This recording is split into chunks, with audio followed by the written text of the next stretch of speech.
이정아님의 시 남겨진 자리에라고 하는 시입니다. 그대를 기쁘게 해줄 수 있다는 것은 그 이상 내게도 큰 기쁨이었네. 사랑하는 사람을 기쁘게 해주는 일은 참으로 큰 기쁨입니다. 그것이 설령 헤어짐을 뜻한다 해도 우리의 꽃 피우지 못한 사랑보다 늘 내 마음을 아프게 한 것은 그대를 위해 내가 할 수 있는 일이 아무것도 없었다는 것이었으니, 사랑이 꽃 피우지 못한 것보다 더 우리의 마음을 아프게 할 때는 사랑하는 사람을 위해서 내가 할 수 있는 일이 없을 때 마음이 많이 아프게 됩니다. 어서 가라 그대여, 나는 이 자리에 있을 테니.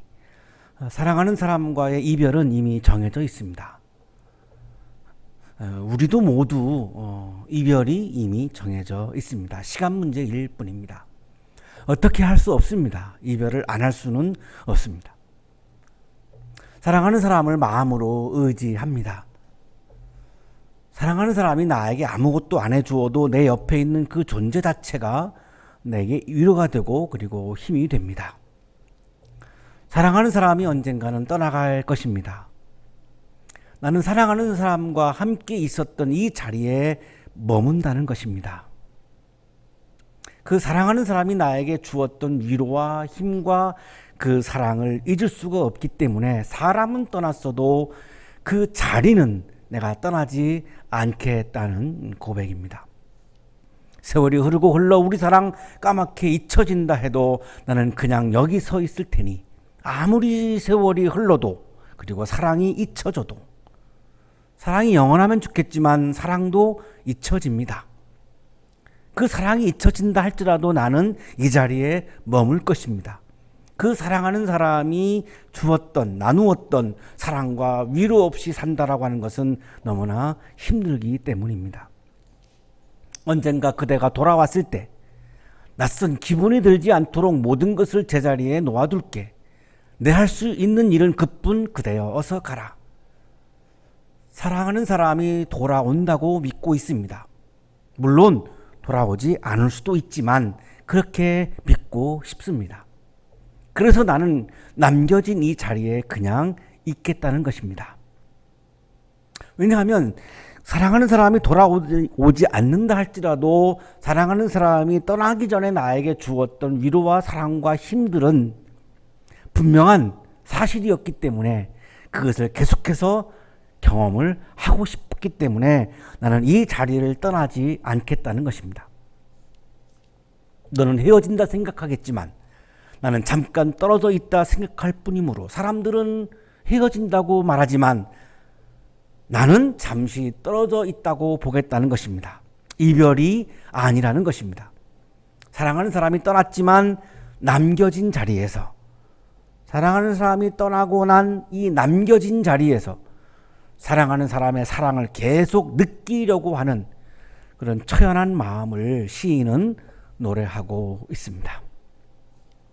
오늘의 성서일과는 스승인 엘리야가 떠납니다. 그리고 제자인 엘리사는 남겨진 자리에 머물게 됩니다. 그 스승으로부터 받던 사랑과 가르침과 위로와 이런 것들을 잊을 수가 없습니다. 그것이 없어진다고 생각하니 불안합니다. 마음이 힘듭니다. 그 스승이 보여주었던 많은 기적들, 그런 능력들도 막 머리를 스쳐갑니다. 그런데 엘리사에게 믿음이 있었습니다. 그 엘리야가, 스승인 엘리야가 보여주었던 많은 기적들은 스승의 능력이 아니라 성령으로부터 온, 하나님으로부터 온 능력임을 믿고 있었습니다.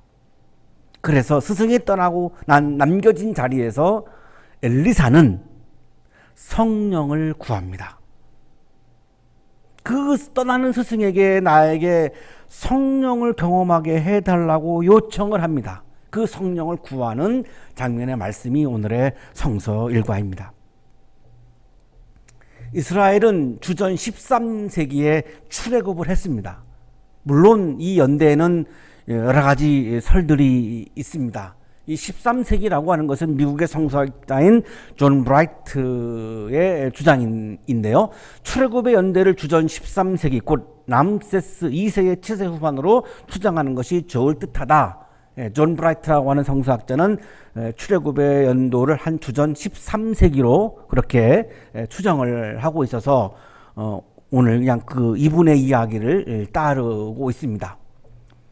그리고 출애굽을 해가지고 가나안에 들어가서 사사시대를 지냅니다. 그것이 주전 12세기에서 주전 11세기까지입니다. 적어도 주전 12세기 주엽 이전에 이스라엘의 팔레스타인 점령이 마무리되고 지파 동맹이 형성되었다고 추정할 수 있겠다. 가나안에 들어가서 12지파가 12지파 평등 공동체를 이루면서 왕을 두지 않고 왕으로부터 지배를 받았기 때문에 이집트에서 바로 그 시대를 말하는 거죠. 지파 동맹이라고 하는 말은 바로 12부족의 부족 공동체로 살았음을 의미합니다. 이것이 바로 사사시대를 말합니다. 이스라엘의 지파 동맹을 마감시켰던 위기는 주전 11세기 후반에 왔다. 이 사사시대가 주전 11세기에 종료되었다고 존 브라이트는 그렇게 보고 있습니다. 주전 11세기에 사사시대가 막을 내리고 왕정을 시작합니다. 그 첫 번째 왕이 이제 사울입니다. 이 사울의 통치 기간은 정확하게 기록된 게 없고 추정을 하는데 주전 1000년 전 10여 년 전으로 그렇게 봅니다. 그래서 주전 11세기로 우리가 그렇게 볼 수 있습니다. 그리고 주전 10세기에 이르러서 2대 왕 다윗 그리고 3대 왕 솔로몬이 등장을 합니다. 그리고 이 솔로몬 때에 주전 922년에 솔로몬이 죽습니다. 그리고 이스라엘은 북왕국과 남왕국으로 분열합니다. 남왕국은 솔로몬의 아들 르호보암이 이제 집권을 하고 솔로몬의 신하였던 여로보암이 북왕국을 건설하면서 이스라엘이 두 왕국으로 나뉘어지게 됩니다. 그것이 주전 922년입니다. 북왕국은 10지파가 모연 그런 북이스라엘 왕국이고 남왕국은 유다 지파와 베냐민 지파로 이루어진 솔로몬 왕국의 뒤를 이어가는 아들이 물려받았으니까요. 뒤를 이어가는 그런 왕국으로 존재를 했고 남왕국의 수도는 예루살렘이고 북왕국의 수도는 사마리아에 이렇게 수도를 두고 두 왕국으로 분열을 하게 됩니다. 자, 오늘 우리가 성서일과에서 만나고 있는 예언자 엘리사는 북왕국에서 활동했던 그런 예언자입니다. 주전 9세기로 추정을 합니다. 이 엘리사의 활동에 대해서는 열왕기하 1장에서 13장 사이에 기록이 되어 있습니다. 장일성 교수의 설명입니다.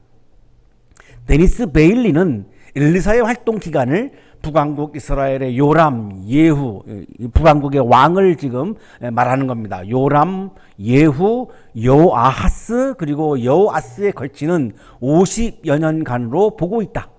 북왕국에서 엘리사가 스승인 엘리야 이후에 한 55년 동안 말씀을 전하는 그런 활동을 한 것입니다.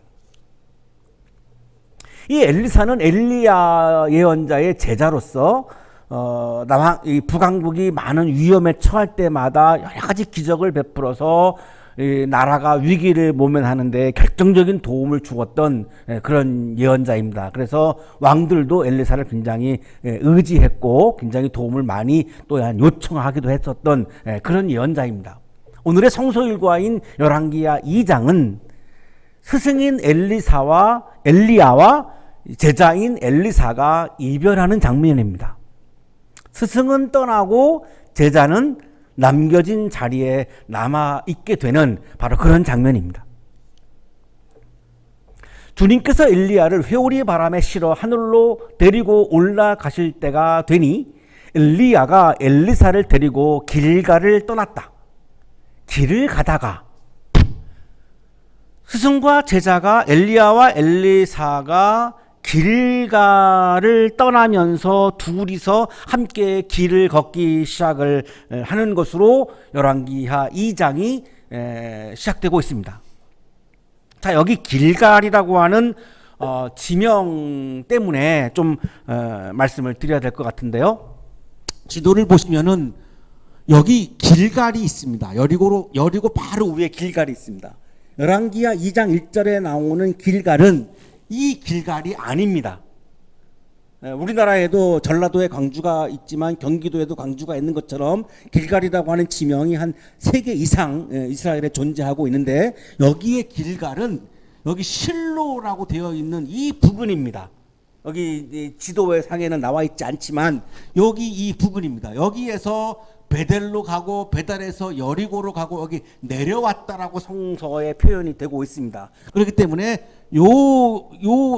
여기 이 실로에서 베델로, 베델로에서 여리고로, 그리고 여리고에서 이 우측에 있는 요단강을 건너는, 이것이 두 스승과 제자가 함께 걸어갔던 행로입니다. 지금 그 말씀입니다.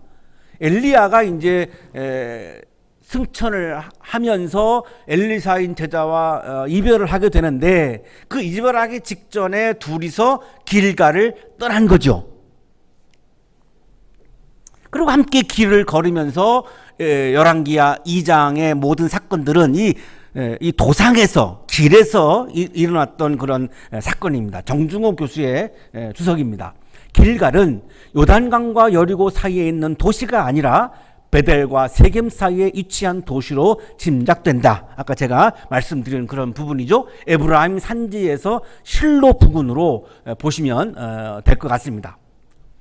이 엘리야가, 스승인 엘리야가 제자인 엘리사에게 말합니다. 나는 주님의 분부대로 베델로 가야 한다. 그러나 너는 여기에 남아 있거라. 야곱이 하나님을 만났던 바로 그 벳엘, 하나님의 집이라고 하는 뜻을 가지고 있는 그 베델로 가라고 하나님이 말씀하셔서, 나는 지금 베델로 가는데 너는 실로에 남아 있어라, 이 말씀입니다. 왜냐하면 죽으러 가는 거기 때문에 홀로 가겠다는 거죠. 그리고 함께 이제 예언 활동을 했던, 말씀을 선포하는 활동을 했던 길갈에 제자를 남겨두고 싶은 겁니다. 그게 스승의 마음이죠.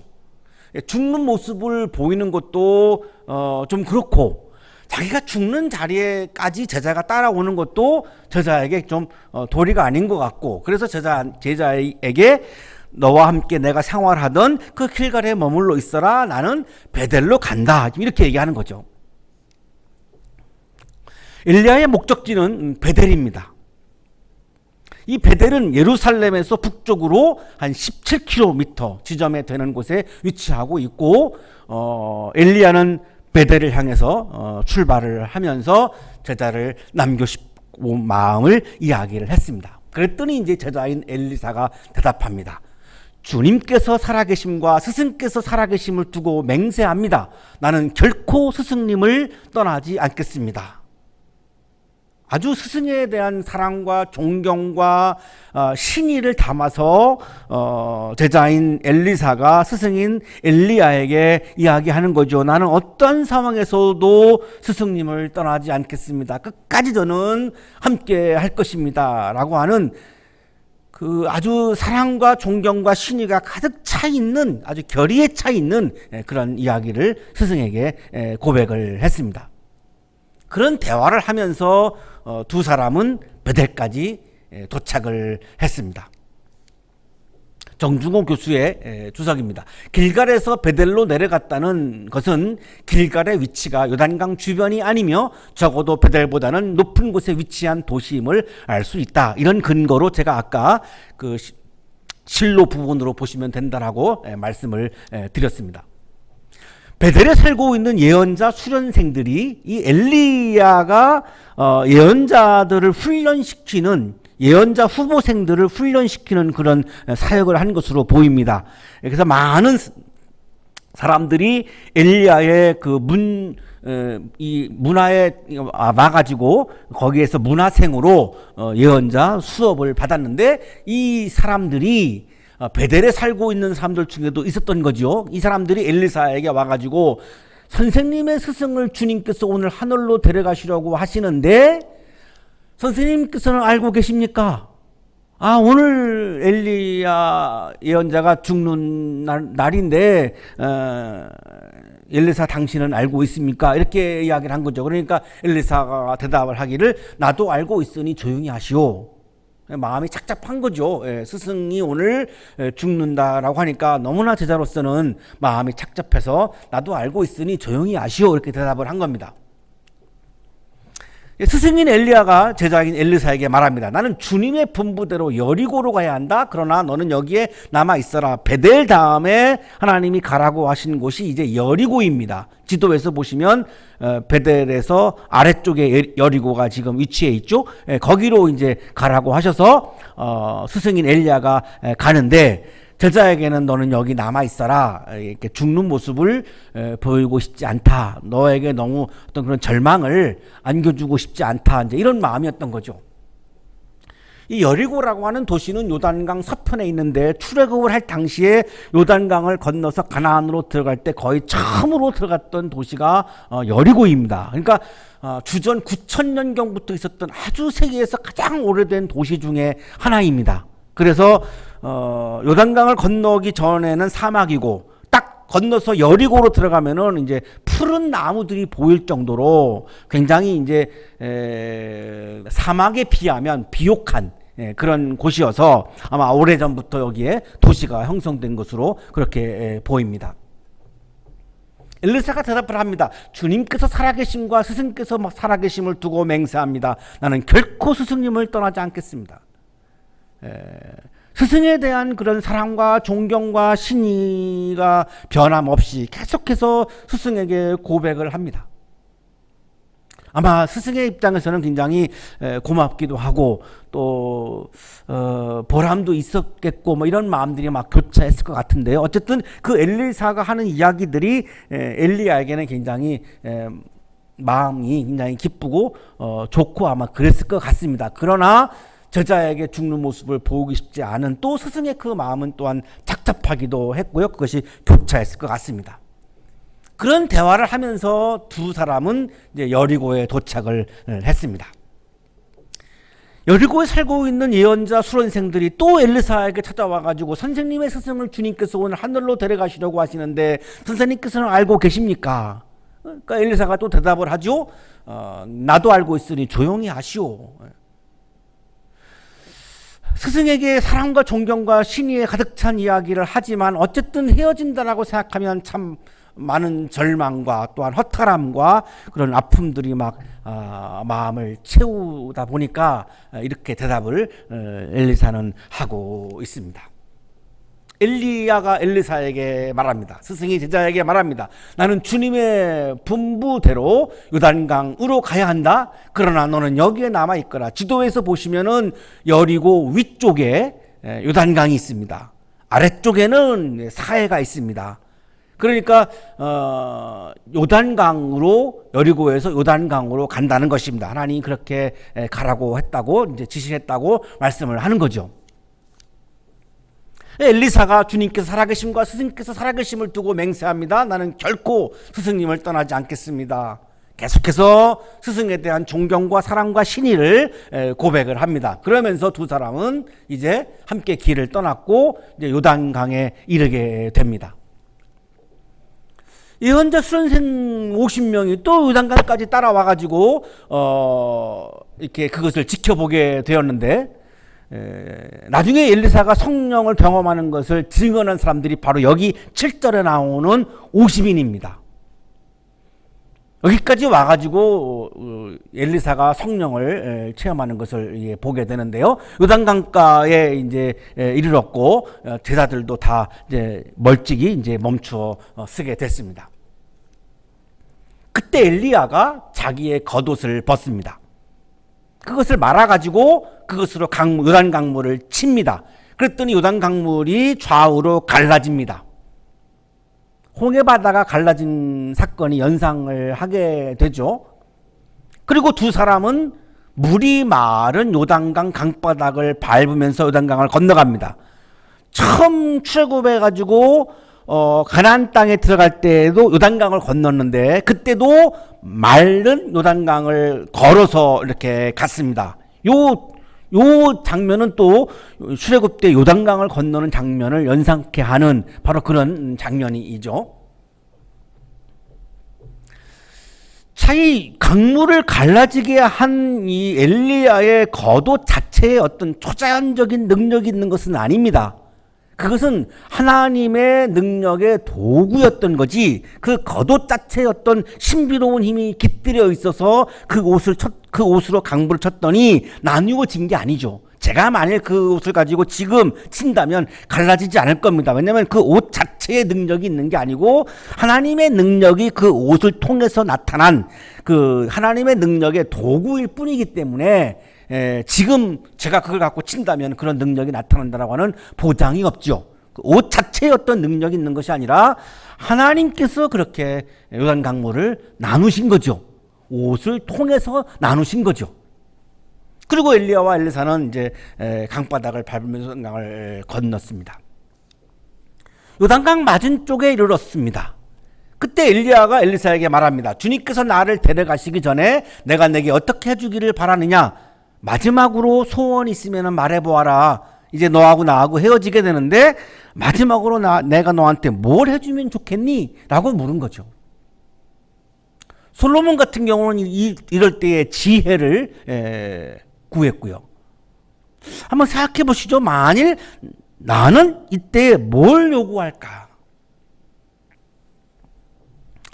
하나님이 이 시간에 내가 너한테 모든 것을 줄 터이니 내가 너에게 무엇을 주기를 원하니? 라고 물으면 지금 나는 무엇을 대답할까? 지금 엘리사도 이 질문에 대해서 대답을 해야 되는 상황입니다. 엘리사가 이렇게 대답했습니다. 스승님이 가지고 계신 능력을 제가 갑절로 받기를 바랍니다. 엘리야가 굉장히 많은 기적들을 일으켰죠. 막 죽은 아이도 살리기도 하고요. 지금 막 강물을 나누기도 하고 뭐 등등등 굉장히 많은 기적들을 일으켰는데 그거를 목격했던 엘리사가 이렇게 말하는 거죠. 능력을 갑절로 받기를 바랍니다. 자, 그런데 여기 이 스승님이 가지고 계신 능력이라고 하는 부분을 좀 우리가 좀 면밀하게 살펴볼 필요가 있습니다. 개정 성서에는 이렇게 되어 있습니다. 성령이 하시는 역사가 갑절이나 내게 있게 하소서. 능력을 달라는 것과는 조금 다르죠. 성령의 역사가 있게 해 주십시오. 개역 한글 성서에서는 영감이 갑절이나 내게 있기를 구하나이다. 개역개정과 개역한글은 약간 좀 일맥상통하는 면이 있습니다. 성령이 하시는 역사 그리고 영감, 그러니까 엘리야에게 있었던 영감을 말하는 거겠죠. 자, 킹 제임스 버전에는 스피릿, 성령이라고 나옵니다. 그리고 히브리어 성서를 마지막 찾아보면은 베로아카, 여기에도 역시 성령이라고 나와 있습니다. 자, 이것을 쭉 보면은 열왕기하 2장 9절에서 내가 너한테 마지막으로 뭘 들어주면 좋겠니? 라고 물었을 때 엘리사가 마지막으로 받기를 요청했던 것은 성령이었습니다. 그런데 왜 능력이라고 표현하고 있을까요? 세번역은 그 스승인 엘리야가 보여주었던 능력들은 성령으로부터 온 능력이라고 하는 믿음이 엘리사에게 있었던 겁니다. 그 스승이 가지고 있는 능력이 아니라 스승이 자신이 빛을 발하는 것이 아니라 성령으로부터 빛을 받아서 반사하는 것처럼 스승이 보여주었던 놀라운 능력들은 성령으로부터 온 것이다라고 하는 믿음과 확신이 있었던 거죠. 그래서 엘리사는 그 성령으로부터 오는 능력을 원했기 때문에 성령을 요구하고 있는 겁니다. 물질도 아니고 권력도 아니고 명예도 아니고 지혜도 아니고 지식도 아니고 엘리사가 원했던 것은 바로 성령 하나님의 영이었던 겁니다.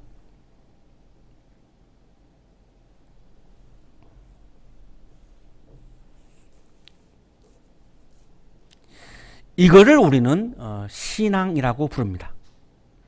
이 장면에서 내가 물질을 요청했다라고 한다면 그거는 내가 그냥 자연인으로서 일반인으로서 요청을 하는 거고요.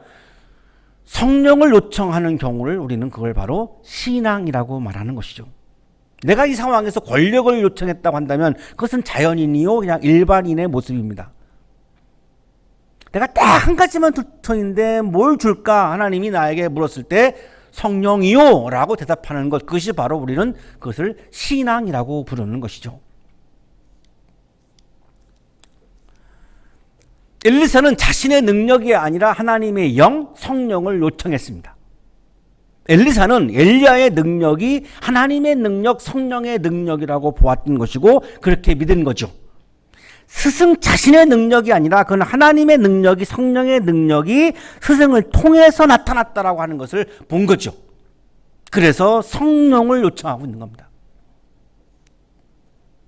엘리야가 대답하죠. 너는 참으로 어려운 것을 요구하는구나. 물질이나 명예나 권력보다 훨씬 더 어려운 게, 이것은 보이지 않는 영적인 세계이기 때문에 굉장히 더 어렵다라고 우리가 볼 수 있으니까 엘리야도 그렇게 대답을 하는 거죠. 주님께서 나를 너에게서 데려가시는 것을 내가 보면 네 소원이 이루어지겠지만 그렇지 않으면 그것이 이루어지지 않을 것이다. 하나님을 만나야 내가 성령을 받을 수 있고 성령을 체험하고 성령을 경험할 수 있다. 나를 만난다고 해서 성령이 너에게 주어지지 않는다. 하나님을 만나야만 성령이 주어진다 라고 대답을 한 겁니다.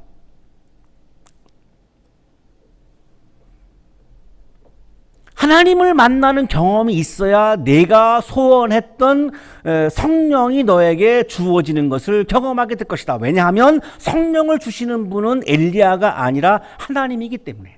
그래서 하나님을 만나라고 충고하고 있는 겁니다. 그들이 두 사람이 이렇게 이야기를 하면서 가고 있는데 갑자기 불병거와 불말이 나타납니다. 이 불병거와 불말은 하나님의 현현을 상징하는 겁니다. 하나님이 나타나신 것을 상징하는 겁니다. 장일선 교수의 설명입니다. 불병거와 불말은 불로 나타나는 하나님의 현현인 것이다. 하나님을 만나야 내가 성령을 체험할 수 있다라고 엘리야가 말하면서 걸어가고 있는데 갑자기 두 사람 앞에 불병거와 불말이 나타난 거죠. 그 불병거와 불말은 바로 하나님의 현현이었던 거죠. 엘리사가 하나님을 만나는 장면입니다. 하나님은 엘리야가 바알 선지자와 450대 1의 싸움을 할 때에도 불로 나타나셨죠. 불로 나타나가지고 그 재물을 태우는 것을 통해서 450대 1의 싸움에서 이겼던 적이 있는데요. 그때도 하나님은 불로 나타나셨고 지금 이 열왕기하 2장 11절에서도 지금 불병거, 불말로 하나님이 지금 나타나고 있습니다. 자, 그리고 나서 하나님께서 엘리야와 엘리사를 갈라놓습니다. 그리고 엘리야만 회오리 바람에 싣고 하늘로 올라갑니다. 스승과 제자가 헤어지는 장면이죠. 엘리사가 이 광경을 보면서 외칩니다. 나의 아버지, 나의 아버지. 스승을 향해서 얼마나 그 마음이 힘들었으면 아버지, 아버지라고 막 지금 부르고 있는 겁니다. 이스라엘의 병거이시며 마병이시여, 이스라엘을 그동안 지켜왔던 나의 아버지, 나의 스승이여, 이런 외침이죠. 엘리사는 엘리야를 다시는 볼 수 없었다. 그리고 나서는 스승을 볼 수 없었습니다. 다시는 볼 수 없었습니다. 그리고 엘리사는 슬픔에 겨워가지고 자기의 겉옷을 두 조각으로 찢습니다. 너무나 그 마음이 힘들었던 거죠. 스승을 의지하고 스승을 사랑하고 스승을 존경하고 그리고 스승에 대한 신의로 든든한 마음을 가지고 살아왔었는데 스승이 떠나고 난 남겨진 자리에서 엘리사는 굉장히 힘들었던 겁니다. 나 혼자 이거를 어떻게 해나갈 수 있을까? 어떻게 살아갈 수 있을까? 예언자들을 훈련시키는 일들, 이런 수련생들을 가르치는 일들, 이건 나 혼자서 과연 이걸 어떻게 할 수 있을까? 그리고 스승처럼 나라가 위기에 왔을 때마다 내가 어떻게, 어떤 능력으로, 난 아무런 능력도 없는데 내가 어떻게 이 나라를 지켜낼 것인가? 등등등등 많이 불안하고 힘들었던 거죠. 그래서 너무나 마음이 힘들어서 지금 막 옷을 찢는 겁니다. 엘리사는 사랑하고 존경하고 의지했던 엘리야를 다시는 볼 수 없었습니다. 그러나 하나님은 만나고 있었습니다. 엘리야를 다시 볼 수 없었습니다. 그러나 엘리사는 하나님을 만나고 있었습니다. 엘리사는 엘리야를 다시는 볼 수 없었습니다. 이게 마지막이었습니다. 엘리야와 이별한 남겨진 자리에서 하나님과 성령을 경험할 수 있었습니다. 그것은 이별의 아픔보다 훨씬 더 커다란, 남겨진 아픔보다 훨씬 더 커다란 최고로 큰 그런 기쁨이었던 것입니다. 이 하나님을 경험하고 성령을 경험한 이 경험으로, 이 영적인 힘으로, 이 성령의 능력으로 엘리사는 스승의 뒤를 이어서 예언의 활동을 훌륭하게 수행해 나가게 됩니다.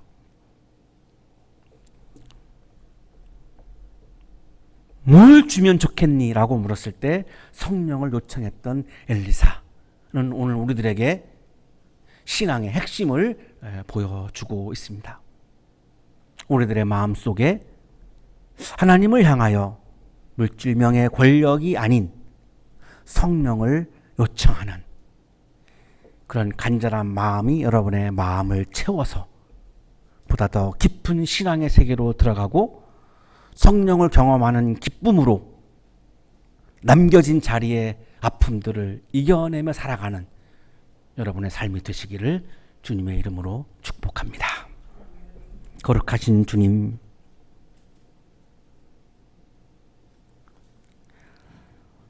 우리들의 마음속에서 하나님과의 만남과 성령의 경험을 요청하지 않으며 살아왔음을 고백합니다. 오늘 우리들에게 깨우침을 주셨사오니 물질과 명예와 권력을 요청하지 않고 하나님과의 만남, 성령의 경험을 하나님 앞에 기도하며 요청할 수 있는 아름다운 신앙인으로 거듭나게 하여 주옵소서. 그래서 하나님을 만나는 기쁨과 성령을 경험하는 그 기쁨으로 삶의 아픔들을, 남겨진 자리의 아픔들을 이겨내며 살게 하여 주옵소서. 예수 그리스도 이름으로 기도하옵나이다. 아멘.